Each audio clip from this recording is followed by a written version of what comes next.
ಜೀವನದಲ್ಲಿ ಕಷ್ಟಗಳು ಬಂದಾಗ ನಾವು ಮೊದಲು ಕಳೆದುಕೊಳ್ಳುವುದು ಧೈರ್ಯವನ್ನು. ಎಲ್ಲವೂ ನಮ್ಮ ವಿರುದ್ಧವೇ ನಡೆಯುತ್ತಿದೆ ಎಂದು ಅನಿಸುತ್ತದೆ.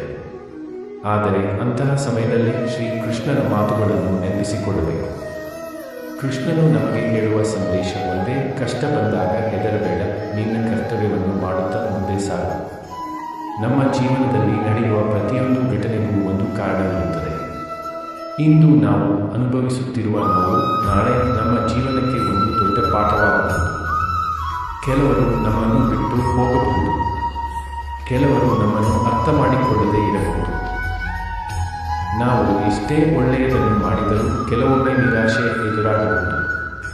ಆದರೆ ಅದಕ್ಕಾಗಿ ನಮ್ಮ ಒಳ್ಳೆಯತನವನ್ನು ಎಂದಿಗೂ ಬದಲಿಸಬಾರದು. ಶ್ರೀಕೃಷ್ಣನು ಅರ್ಜುನನಿಗೆ ಯುದ್ಧಭೂಮಿಯಲ್ಲಿ ಧೈರ್ಯ ನೀಡಿದಂತೆ ನಮ್ಮ ಜೀವನದ ಪ್ರತಿಯೊಂದು ಕಷ್ಟದಲ್ಲೂ ಧೈರ್ಯದಿಂದ ನಿಲ್ಲುವ ಶಕ್ತಿಯನ್ನು ನಾವು ಬೆಳೆಸಿಕೊಳ್ಳಬೇಕು.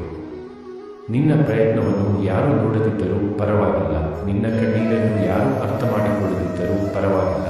ನೀನು ಪ್ರಾಮಾಣಿಕವಾಗಿ ಪ್ರಯತ್ನಿಸುತ್ತಿದ್ದರೆ ಒಂದು ದಿನ ನಿನ್ನ ಸಮಯ ಖಂಡಿತ ಬರುತ್ತದೆ. ಆದ್ದರಿಂದ ಕಷ್ಟ ಬಂದಾಗ ಒಂದು ಕ್ಷಣ ಕಣ್ಣು ಮುಚ್ಚಿ ಶ್ರೀಕೃಷ್ಣನನ್ನು ನೆನಪಿಸಿಕೊಳ್ಳಿ.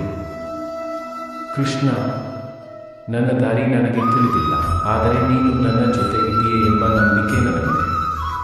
ಈ ಒಂದು ನಂಬಿಕೆ ನಮ್ಮ ಮನಸ್ಸಿಗೆ ಶಾಂತಿಯನ್ನು ನೀಡುತ್ತದೆ. ಜೀವನದಲ್ಲಿ ಸೋಲು ಬಂದರೂ ಮತ್ತೆ ಎದ್ದು ನಿಲ್ಲಿ, ನೋವು ಬಂದರೂ ನಗುತ್ತಾ ಮುಂದೆ ಸಾಗಿರಿ, ಏಕೆಂದರೆ ನಿಮ್ಮ ಕಥೆ ಇನ್ನೂ ಮುಗಿದಿಲ್ಲ. ಶ್ರೀಕೃಷ್ಣನ ಮೇಲೆ ನಂಬಿಕೆ ಇಡಿ, ನಿಮ್ಮ ಕರ್ತವ್ಯವನ್ನು ಮಾಡಿ, ಒಳ್ಳೆಯ ದಿನಕ್ಕಾಗಿ ಕಾಯಿರಿ. ಜೈ ಶ್ರೀ ಕೃಷ್ಣ.